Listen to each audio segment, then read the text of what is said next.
Kapag bakla, salot. Subukan mo magsumbong sa tatay mo. Mahilintikan ka sa akin. Burahin na natin, bilis! Ah, ganun ba? Bilisan mo, burahin na natin! O sige, o sige! Bilis na dadating nga pala si tatay ngayon! Sige na, pumasok ka na. Sige, Mars. Ano yun? Ray! Tay! Ano yan? Bakla ka ba? Ako, bakla! No! Babae po ako! Eh, lalantong-lantong ka na naman dyan, ha? Sige na, uuwi na tayo. Tay! Hello po dito! Bless po! God bless you, Bebang. Mars, mauna na kami. Sige, mag-iingat kayo. Tita Ninya, mauna na kami. Ray, babalik ka dito kapag gusto mong bumalik ha. Bebang, thank you sa makeup ha. Halika na, Ray. Sa susunod ulit. Oo naman. Bye-bye. Bye-bye! Mauna na kami. Mukhang maganda araw mo ngayon, naka. Siyempre, Tay. Minikapan kaya ako ni Bebang. Ano ba yan? Lalaking lalaki yung tatay, tapos bakla yung anak. Kakahiya yan, tol. Bawas sa pagkalalaki ng tatay. Di ba nga, kapag bakla, salot. Ray, mauna ka na muna sa bahay. May pinapabili pa pala si mama mo. Ah, sige po, Tay. Sige.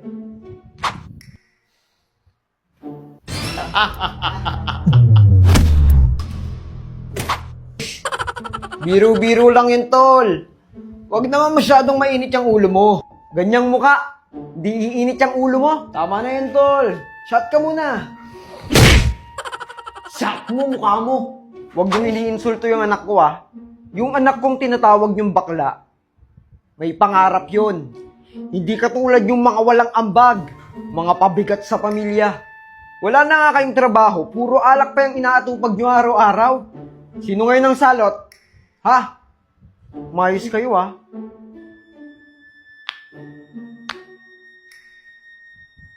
Ginaya mo na. Inom na lang tayo ulit. Di na. Sige na. Mauuna na ako. Ay. Andito na naman ako sa bahay. Hala ka!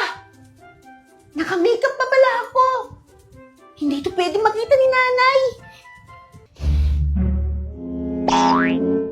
Ray! Andiyan ka na pala.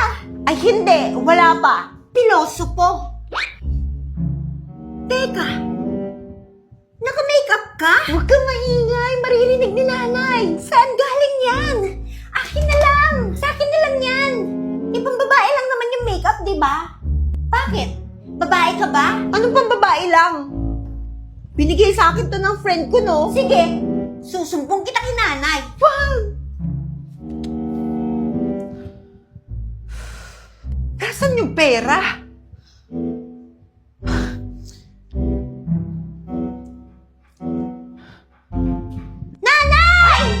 Sophia! Sophia! Kinuha mo ba yung pera doon sa taas ng ref? Nay, wala tayong ref. Eh, wala ba tayong ref? Sa taas ng TV! Nasaan yung pera ko sa taas ng TV? Kinuha mo ba? Hindi! Wala akong kinukuha, ah. Baka si Ray. Ako? Ray! Akin na yung pera. Ano pong pera, Nay? Wala po akong kinukuha. Kakarating ko nga lang, eh. Ayan, tingnan nyo, oh. May dala siyang make-up. Baka yung pera, pinabili niya ng make-up. Ayan. Pairalin mo na naman yung kabaklaan mo. Ha? Bili mo ng make-up yung pera? Totoo ba? Sumagot ka. Sagot! Hindi po ako yung kumuha, Nay. Binigay sa akin to ni Bebang. Ah, sumasagot ka na. Hindi naman talaga ako yung kumuha, eh. Wala po akong alam sa pera, Nay. Kakarating ko lang, eh. Lumayas ka nga sa harapan ko. Tanggalin mo yung makeup na yan. Pag di mo tinanggal yung makeup na yan, tatanggalin ko yung pagmumukha mo. Lakay! Tay! Andiyan na si tatay. Subukan mo magsumbong sa tatay mo. Mahilintikan ka sa akin. Oh, anong nangyayari dito? Yung anak mo kasing si Ray. Pinapatanggal ko yung makeup sa mukha. Ayaw tanggalin. Tignan mo. Iiyak-iyak pa. Eh bakit mo ba kasi pinapatanggal? Eh ang ganda-ganda nga, oh. Ayan, sige. Kinukonsinti mo kasi. Kaya ganyang lumaking bakla yung anak mo eh. Magtigil ka nga dyan, Norma! Kung makapagsalita ka, parang di mo anak tong si Rhea. Ako pa masama? Inaalala ko lang naman yung anak mo. Tama na. Oh, yung pinabili mo. Pinabili ko? Ayan, ulyanin. Nagbigay ka sa akin ng pera kanina, pati yung mga nakalista na kailangang bilhin. Ayan na yun. Ay, oo nga pala. Yung mga isda. Ay, akala ko nawawala yung pera ko. O siya, sige na. Magluluto na ako ng hapunan natin. Ray, Sophia, halika kayo, sumama kayo sa akin. May sasabihin ako. Po. Nay, ang bait ng tatay ni Rino. Madiskarte pa ka mo. Crush ko nga yan nung high school kami. Kung hindi lang inagaw yan sa akin ng bruhang si Norma eh. Hala, wow! Kwento mo naman. Saka na.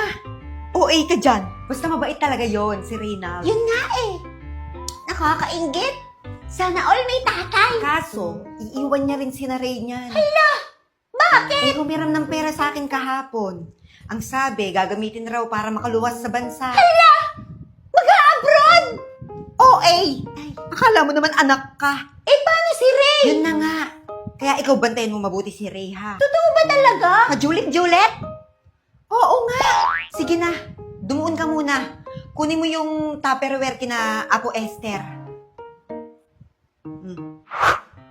Mga anak, mag-a-abroad na si tatay. Ano? Mag-a-abroad ka na, tay? Yes! Tay naman. Mag-high school na kayong dalawa. Kailangan ko nang dumiskarte sa ibang bansa para matustusan yung pag-aaral niyo. Pero, tay, Huwag mo ko alalahanin, Ray. excited na ako, tay. Kasi di ba kapag abroad ka na, marami na tayong chocolate, marami na tayong damit, at marami na tayong pera. Basta mag-aaral kayo ng mabuti, ha? Eh, kailan ba yung alis mo, tay? Bukas na, anak. Bukas na agad? Yes! Eh, paano ako? Andyan naman yung nanay at saka yung kapatid mo. Kung alam mo lang sana, tay.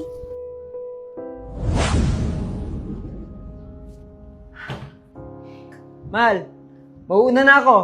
Sige na, mahal. Mag-iingat ka dun ha. Bye-bye, tay! Papadala ka ng pera, pambayad ng utang natin. Mag-iingat kayo dyan. Sige tay, mag-iingat ka.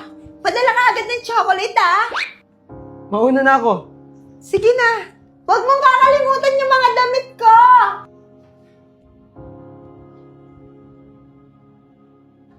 O Ray, ano pang tinatanga-tanga mo dyan? Magsaing ka na ron. Maghugas ka ng plato tapos labhan mo na yung mga damit. Linisin mo na tong buong bahay. Magwalis ka, mag-agiw, maglapaso. Yung CR din, linisin mo. Ay, de!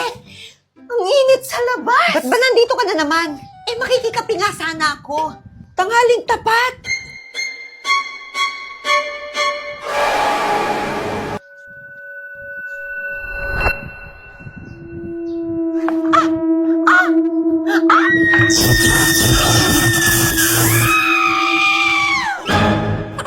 OA!